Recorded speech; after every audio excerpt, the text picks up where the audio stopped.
President Trump's tariff deadline on China ends today. From the White House briefing room, President Trump said he shares a good relationship with China and negotiations are going quite nicely. We'll see what happens. We've been dealing very nicely with China, as you probably have heard. They have tremendous tariffs that they're paying to the United States of America. And we'll see what happens. They've been dealing quite nicely. The relationship is very good with President Xi and myself.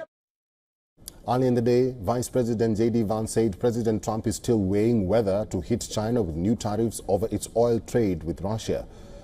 In a recent interview, Vance acknowledged that while India has already been hit with steep penalties, the China decision is still pending. The reason largely due to what he called the complexities of U.S.-China relations.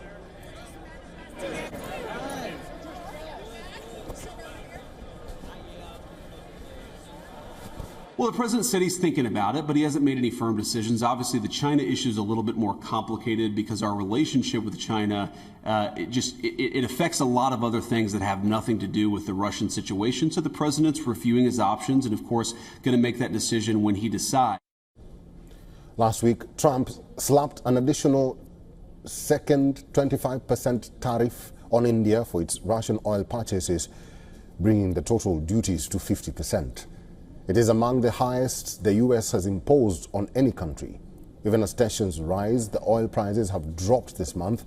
The Organization of the Petroleum Exporting Countries, or OPEC Plus, moved to ease production cuts, coupled with signs of an economic slowdown in the U.S., has raised fears of oversupply and weakened energy demand.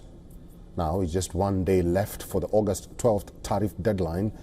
The 90-day pause on U.S.-China tariffs is set to expire. If no extension is reached, then tariffs on Chinese imports could soar back to over 80%. This could further reignite a trade war that has already rattled the global economy. The latest round of talks, which wrapped up in Stockholm last month, made little headway.